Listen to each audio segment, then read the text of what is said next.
ममो निरहंकार दुखा सुखा शमी। तो इसमें हम लोगों ने पिछले सत्र में वैष्णव के 6 गुणों के बारे में देखा, जाना था। क्या क्या था वो 6 गुण? स्नेहा माता जी आपने नोट किया था ना? क्या क्या था माता जी? 6 गुण।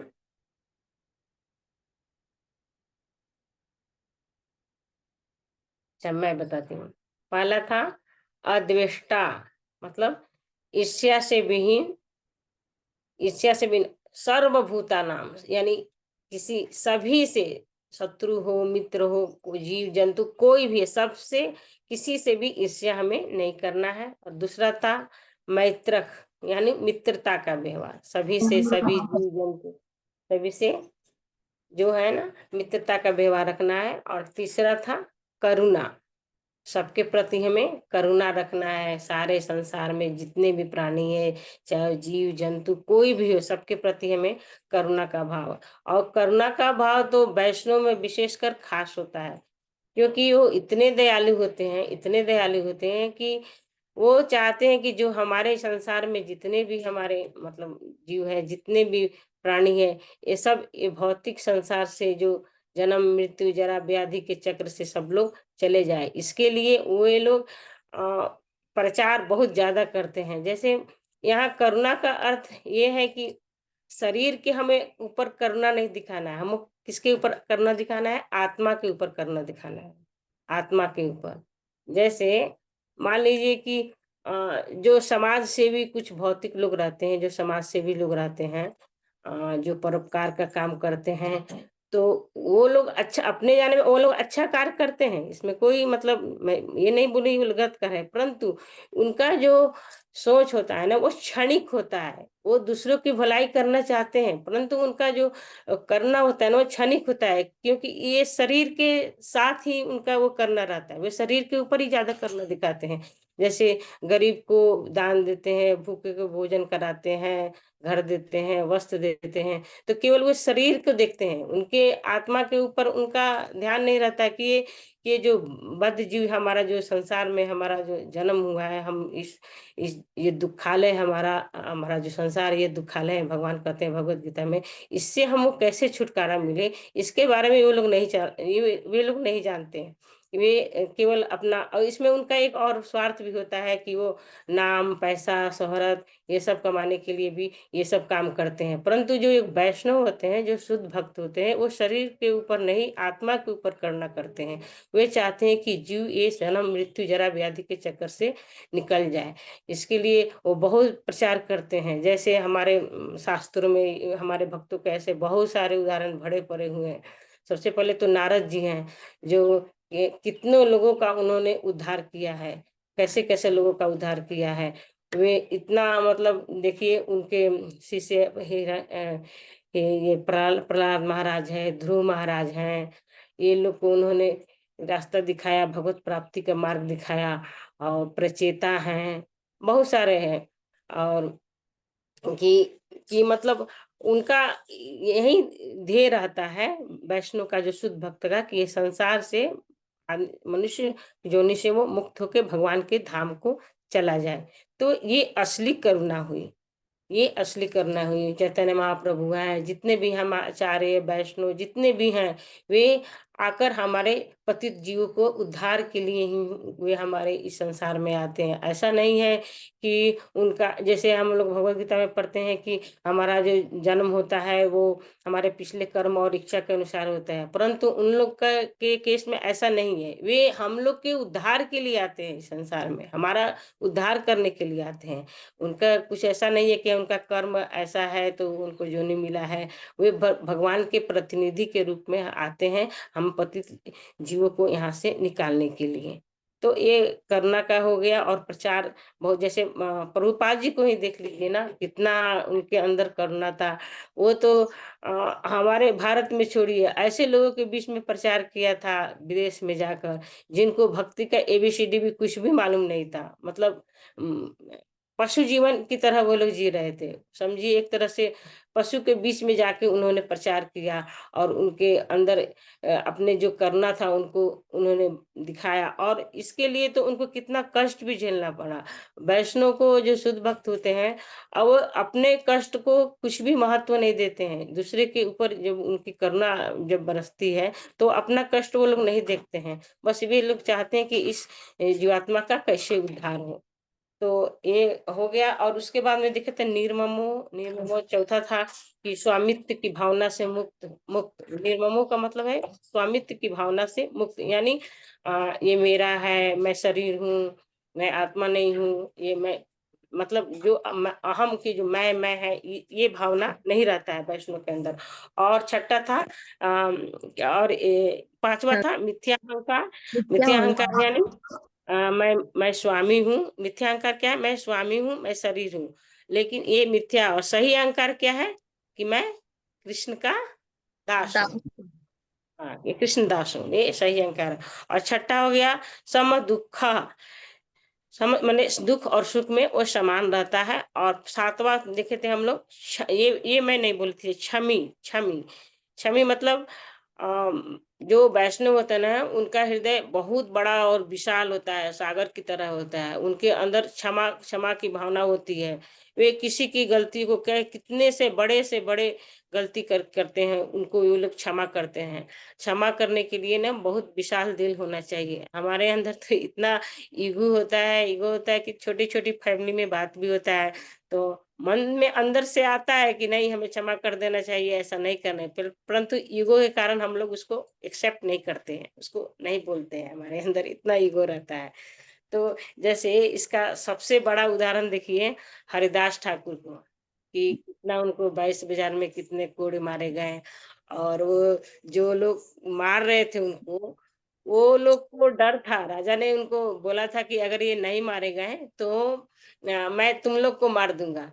तो वो लोग डर रहे हैं कि अरे ये मर क्यों नहीं रहे, हम लोग इतना इनको मार रहे हैं, अगर इनको ये नहीं मरते हैं तो फिर हम लोग को सज़ा मिलेगी। तो वो लोग हरिदास ठाकुर से बोलते हैं कि प्लीज़ आप कुछ ऐसा कीजिए कि हम लोग को सज़ा नहीं मिले। वो लोग डर रहे हैं। तो हरिदास ठाकुर उनको उनको मतलब बचाने के लिए उनके इतने करुणा हुआ कि उनके अंदर मतलब उनका क्षमावान थे कि उनको बचाने के लिए वो झूठ-मूठ का मरने का एक्टिंग करते हैं कि ताकि ये लोग मतलब बच जाएँ। ये लोग बच जाए कितना, और उन्होंने उनको क्षमा किया। और दूसरा देखिए हमारे जो ईसा मसीहा हैं, ईसा मसीह के बारे में सब लोग भी जानते हैं। उनको उनको मतलब जो विरोधी में थे, उन्होंने सूली पर उनको लटका दिया था, दोनों हाथों में उनके कील लगाकर कितना उनको टॉर्चर किया था। फिर भी वो क्या प्रार्थना कर रहे हैं कि हे परमपिता, वो अपने को पुत्र मानते थे। वो भगवान के अपने अपने को है ना भगवान का पुत्र मानते थे। तो वो बोलते थे कि हे परमेश्वर, इन लोग को क्षमा कर देना क्योंकि ये लोग नहीं जानते हैं कि ये क्या कर रहे हैं। तो इनके अंदर देखिए कितनी क्षमा है। हम लोग को तो छोटी-छोटी बात पे गुस्सा आता है और क्षमा नहीं करते, और इतना बड़ा इन लोग के साथ घटना हो गया, इनकी जान को मारने पे भी आए, फिर भी इन लोगों ने इनको इनका हृदय इतना विशाल रहता है कि ये सब कुछ क्षमा कर देते हैं, सब भूल जाते हैं। तो ये क्षमा गया। अब आज हम लोग देखेंगे एक दूसरा श्लोक अ, तो 12.14 12.14 है। संतुष्टः सततं योगी यतात्मा दृढनिश्चयः मय्यर्पितमनो बुद्धिर् यो मद्भक्तः स मे प्रियः। अब यहाँ इसमें देखेंगे कि जो सदैव आत्म संतुष्ट रहता है, जो आत्म संयमी है तथा जो निश्चय के साथ मुझ में मन और तथा बुद्धि को स्थिर करके भक्ति में लगा रहता है, ऐसा भक्त मुझे अत्यंत प्रिय है। भगवान देखिए सारे श्लोकों में लास्ट में बोलते हैं, ये जितना भी 12.13 से 20 तक के जितना श्लोक है, सब में लास्ट में बोलते हैं सच में प्रिय है, मतलब वो भक्त मेरा बहुत ही प्रिय है। तो ये आ गया संतुष्ट। पहला है इसमें आठवां गुण क्या हो गया? संतुष्ट। संतुष्ट रहना, वो अपने जो भक्त भक्ति में निरंतर सदैव लगा रहता है, वो अपने आप में संतुष्ट रहता है, क्योंकि उसको पता रहता है कि हमारा लक्ष्य क्या है, हमारा गोल क्या है। उसको किसी चीज से दुनिया में मतलब कोई मतलब नहीं रहता है। मतलब कहने का मतलब है कि उसके जीवन में कुछ भी उतार चढ़ाव आते रहते हैं, कोई भी मतलब घटना दुर्घटना कुछ भी आता है, उसे वो सहज ही पचा लेता है, क्योंकि क्योंकि उसको पता है कि मुझे मेरा लक्ष्य क्या है, कृष्ण प्राप्ति, कृष्ण के चरणों की सेवा। इस सोच के कारण जितने भी हालात उसके मतलब जीवन में आते हैं, उसको सहज ही वो पचा लेता है और अपना भगवान के नाम में, भगवान के ध्यान में सदैव लगा रहता है। तो ये हो गया संतुष्ट, मतलब जो भक्त संतुष्ट रहता है। दूसरा है यतात्मा, यानी आत्म संयमी। वह है क्या है? आत्म संयमी। वो अपने आप पर वो सेल्फ कंट्रोल, अपने आप में हमेशा कंट्रोल में रहता है। ये नहीं कि कोई भी बात हुआ तुरंत उत्तेजित हो जाए, तुरंत गुस्सा करने लगे, किसी बात पर अचानक से उस पर रिएक्शन कर दे, ऐसा नहीं करता है। वो अपने को कंट्रोल कंट्रोल रखता है। वो सेल्फ रियलाइज करता है कि हाँ, हमें अभी क्या करना चाहिए, क्या नहीं करना है, पहले वो सोचता है। हमें क्या होता है कि थोड़ी-सी कुछ भी बात होती है, कुछ होता है तो अचानक से हमें गुस्सा हो जाता है, हम ना आगे सोचते हैं, ना पीछे सोचते हैं। लेकिन ये भक्त जो होते हैं ना, जो शुद्ध भक्त है, ये जितने भी सारे गुण है ना, ये शुद्ध भक्त के गुण हैं। हम लोग तो अभी क्या है, प्रयास कर रहे हैं, हम लोग तो अभी कुछ भी नहीं है, बस प्रयास कर रहे हैं कि उनको देखकर मतलब थोड़ा-थोड़ा अपने अंदर इस गुण को थोड़ा-सा लाएँ। तो ये हो गया आत्म संयम। उसके बाद में क्या है? अ, संतुष्ट सततं योगी यतात्मा दृढ़ निश्चय। ये भक्ति का सबसे मुझे मुझे तो मैं इसको अनुभव की हूँ, ये सबसे इम्पोर्टेंट गुण है भक्तों का, दृढ़ निश्चय। क्योंकि अगर हमारे अंदर निश्चय नहीं है किसी चीज को करने की, तो वो डगमगा जाता है। हमें पहले प्रण लेना है कि हमें ये चीज किसी भी हालत में करना ही है। जो भक्त होते हैं ना, एक बार जब उनका रूटीन नियम ये सब बन जाता है कि हाँ, हमें 4 बजे उठना है, स्नान करना है, भगवान का मंगला आरती करना है, 16 माला का जप करना है, 4 नियम का पालन करना है, तो ये मन में पहले इसको दृढ़ निश्चय विश्वास होना चाहिए कि हमें ये करना ही है किसी हालत में, चाहे सर्दी हो, गर्मी हो, धूप हो, बारिश हो, कुछ भी हो, किसी भी परिस्थिति में हमें तो करना ही है।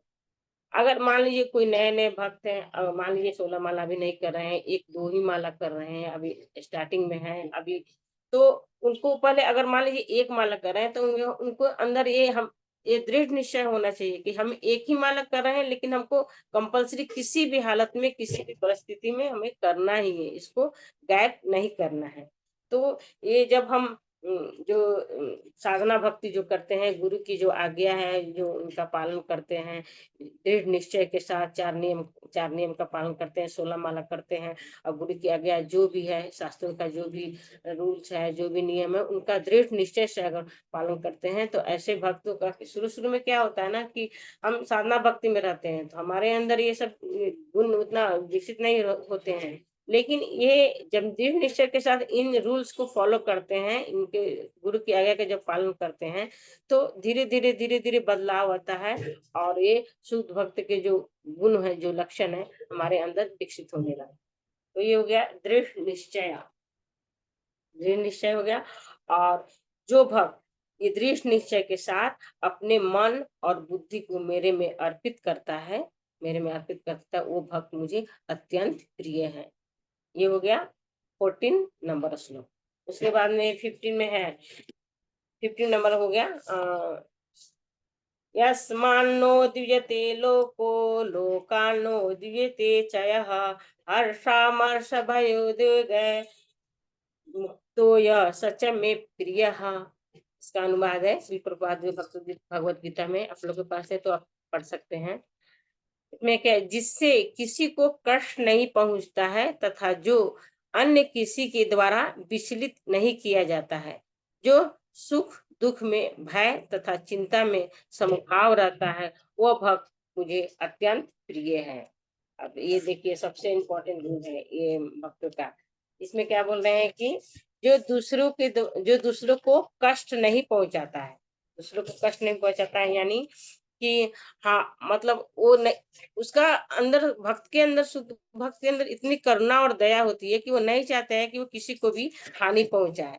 तो वो किसी को ना दुःख पहुँचा है या वो पहुँचाता है ना किसी के द्वारा वो उद्विग्न होता है। अगर कोई उसे कटु वचन बोलता है या कुछ बोलता है या शरीर से वाणी से कुछ भी उसको तकलीफ देना चाहता है तो वो विचलित भी नहीं होता है।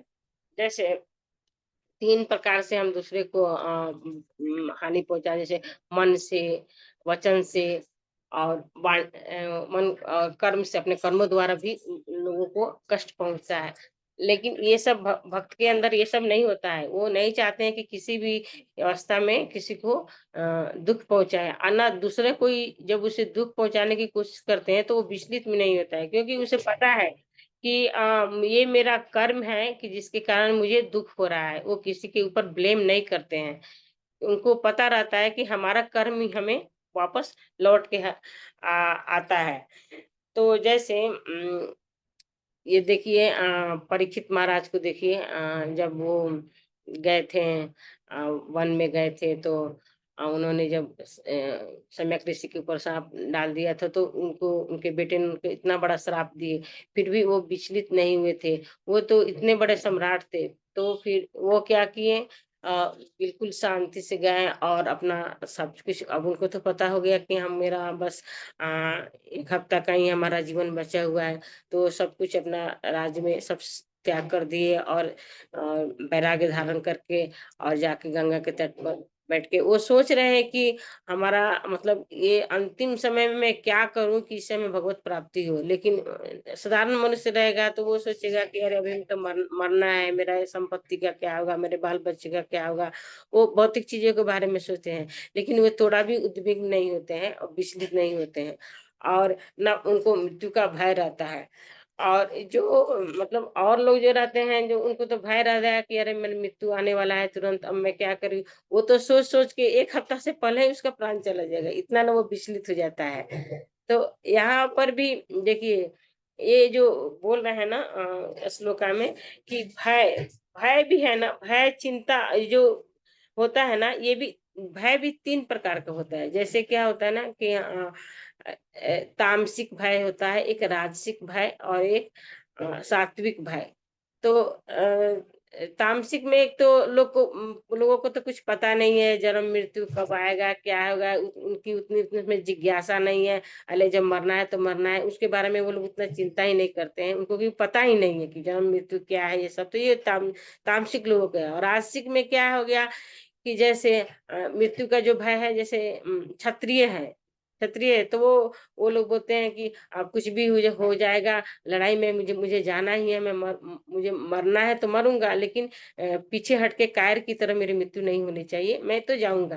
तो ये युद्ध में जाते हैं तो ये इनका जो भय है ना ये राजसिक है। ये मतलब मृत्यु से को पता है लेकिन इनसे डरते नहीं है। और सात्विक में क्या है जो ब्राह्मण है जिनको अथतो ब्रह्म जिज्ञासा जिनको है, जो ब्रह्म के बारे में जानते हैं, मृत्यु भय जरा जन्म व्याधि के बारे में सब कुछ जानते हैं, उनको तो पता ही है कि मृत्यु कैसे है क्या है।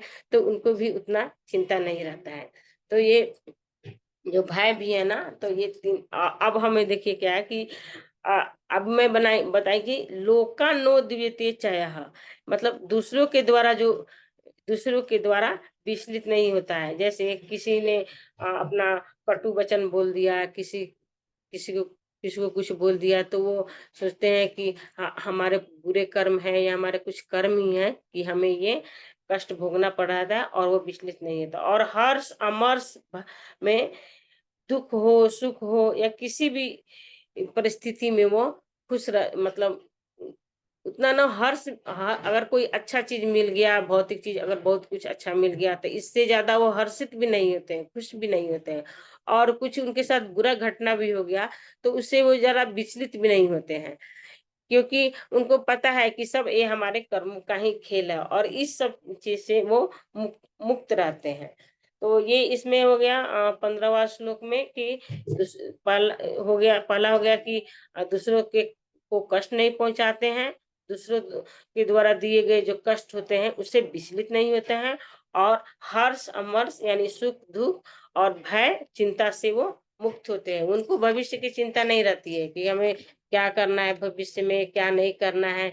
क्योंकि उनको पता है कि भगवान जैसे भी दे दे रहे हैं, जो भी दे रहे हैं, वो जो भी करेंगे हमारे लिए, वो अच्छा ही करेंगे। इसमें कोई शक नहीं है, क्योंकि भगवान हमारे लिए अच्छा ही सोचते हैं।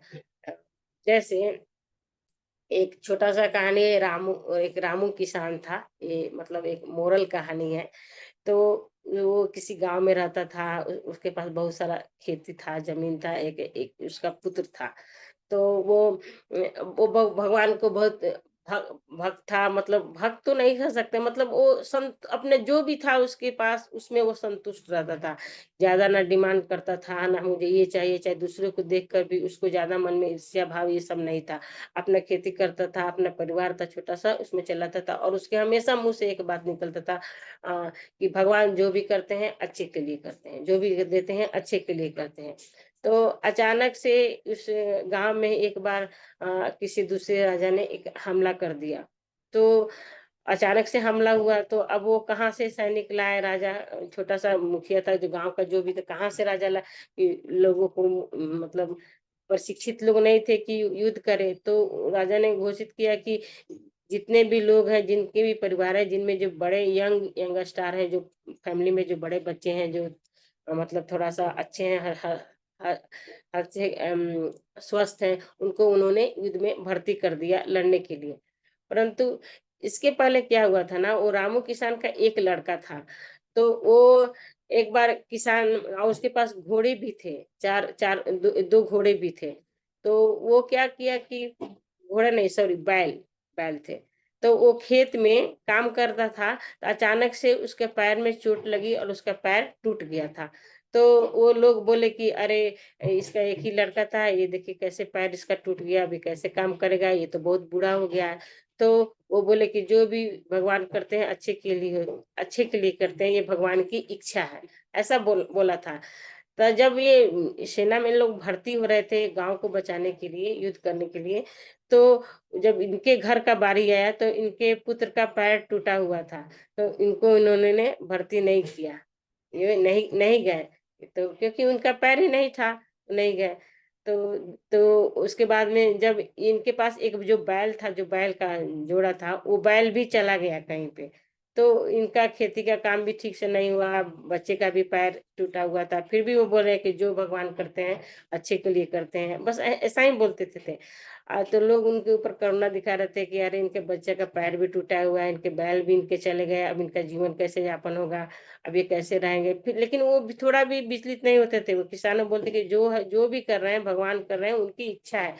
कुछ दिन के बाद जब वो युद्ध भी खत्म हो गया, ये गाँव भी अभी अपना सुरक्षित हो गया, लेकिन इनका पुत्र इनके पास ही थे, इनके पैर में टूटा हुआ था, तो अच्छा से इनका जीवन बसर नहीं हो रहा था, काम भी नहीं ठीक से हो रहा था।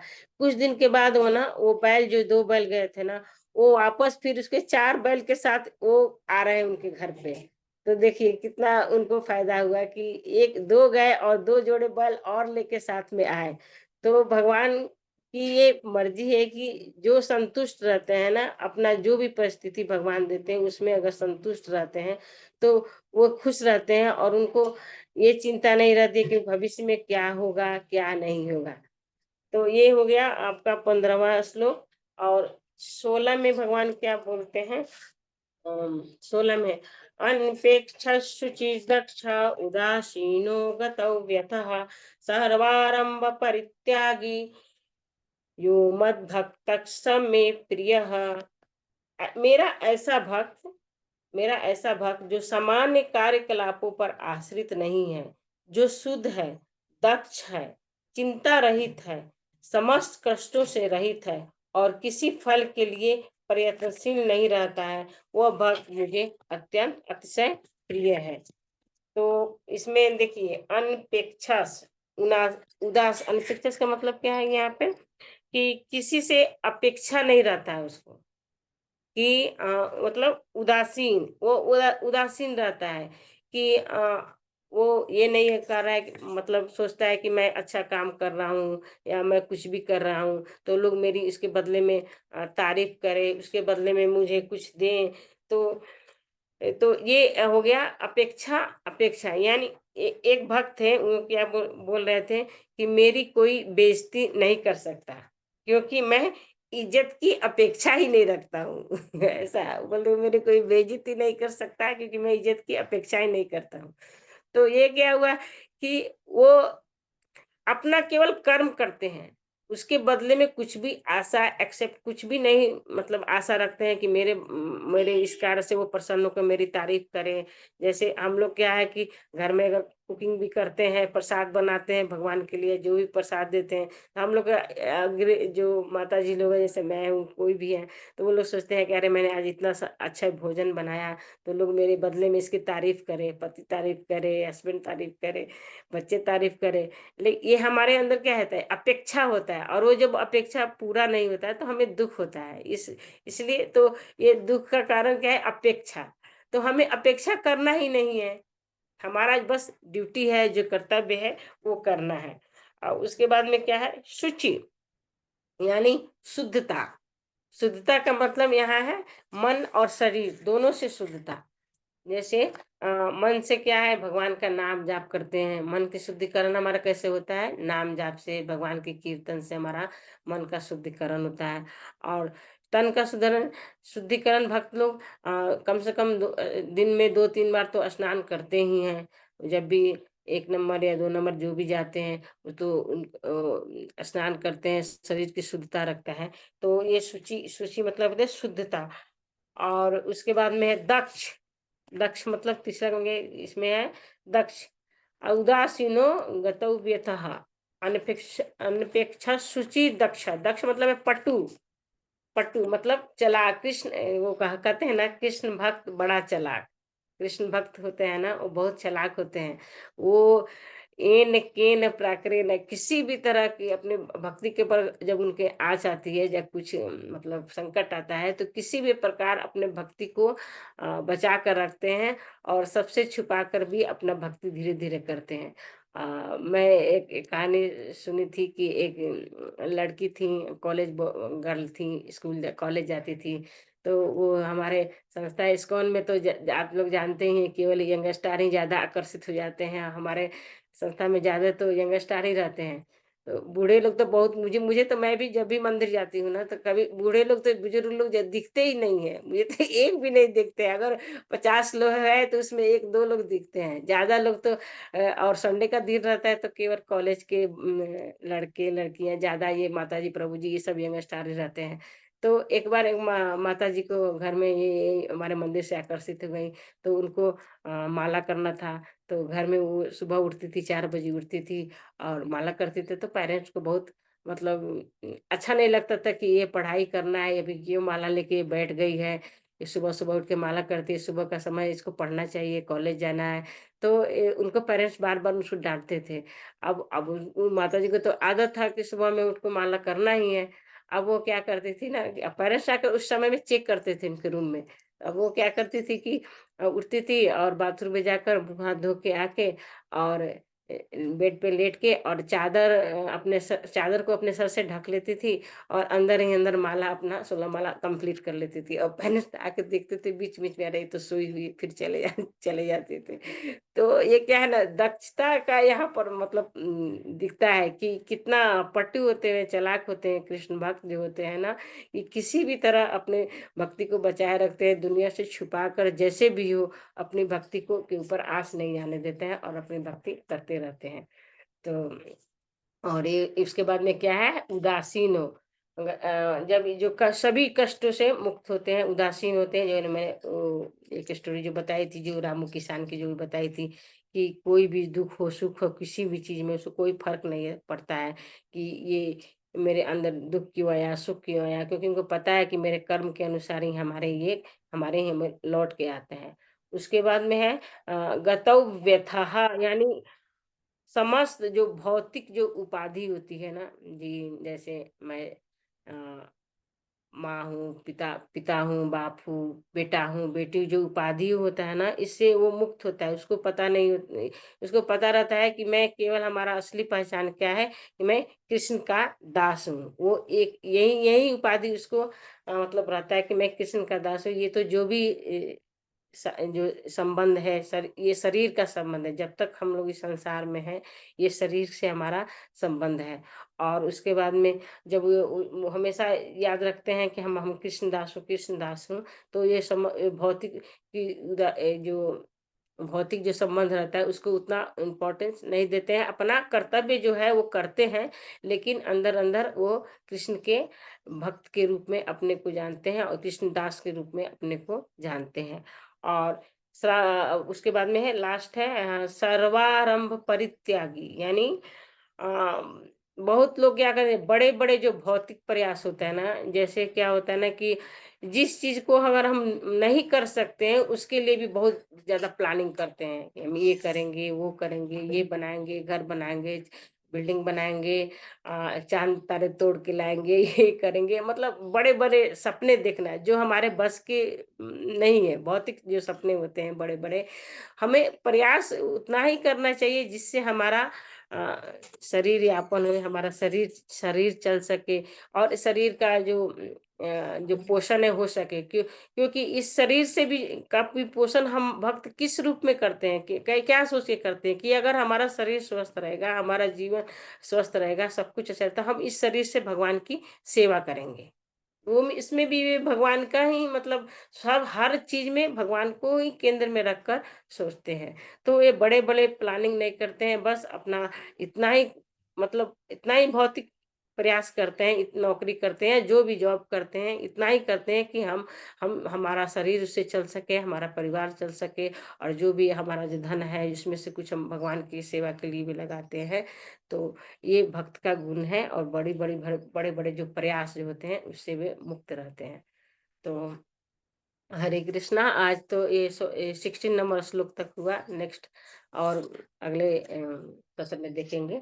तो आज जो भी मैं बोली हूँ, मेरे शिक्षा गुरु जो भी मेरे गुरु हैं उनकी कृपा से मैं बोली है। जो भी अच्छा आप लोग को लगा है उनकी कृपा है, और जो भी मेरे से त्रुटि हुई बोलने में उसके लिए मैं क्षमा प्रार्थी हूँ। हरे कृष्णा।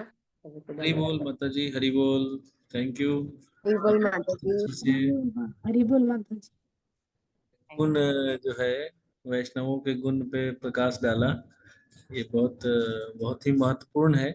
हम सभी को इस चीज पे ध्यान देना चाहिए कि ये गुण हमारे अंदर हो, ताकि, क्योंकि भगवान जैसे आपने कहा कि शुरू में कि सभी श्लोक के लास्ट में कह रहे हैं, सामे भक्ता तमे मैं भक्त प्रिय, हाँ तमे प्रिय।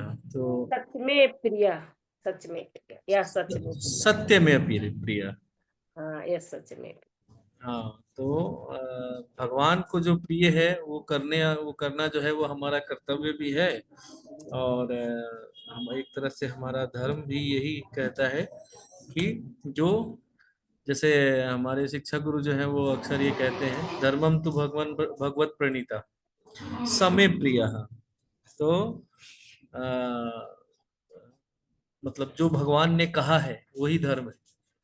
ऐसा हमारे शिक्षा गुरु जो है वो अक्सर कहते हैं, दो चीज, कृष्णस्तु भगवान स्वयं, और धर्मम धर्मम तो भगवत प्रणीता।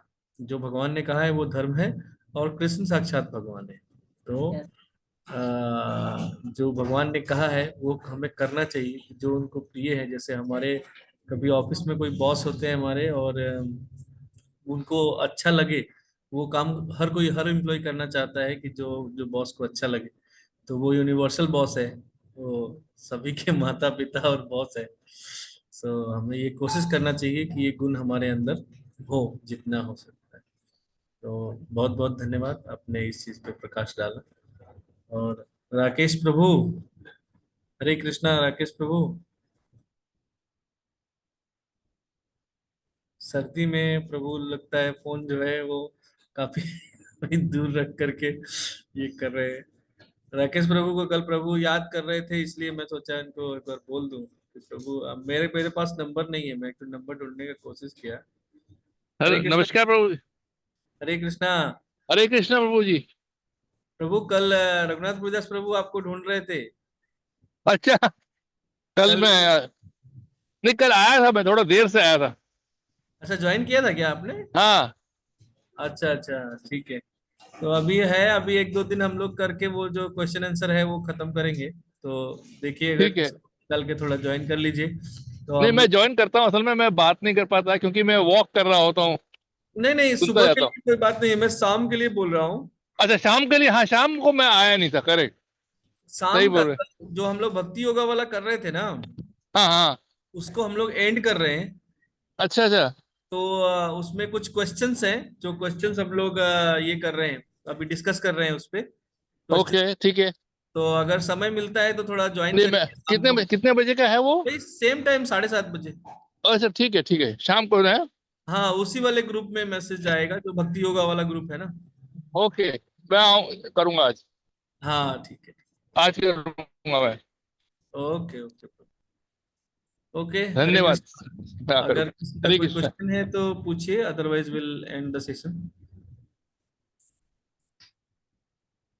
माता जी, आप अपना गृह कार्य देखिए, ओके प्रभु जी, थैंक ये सेशन हम लोग देख लेंगे। Okay okay. माता जी के पुत्र जो है वो स्कूल जाने के लिए तैयार हैं। तो ओके, अगर कोई क्वेश्चन नहीं है तो we will end the session. कल मिलते हैं। ओके। वांछा हरे कृष्ण, हरे कृष्ण। कल्पतरुभ्यश्च सिंधु एव च पतितानां पावनेभ्यो वैष्णवेभ्यो नमो नमः। ओके माता जी, प्लीज एंड द सेशन।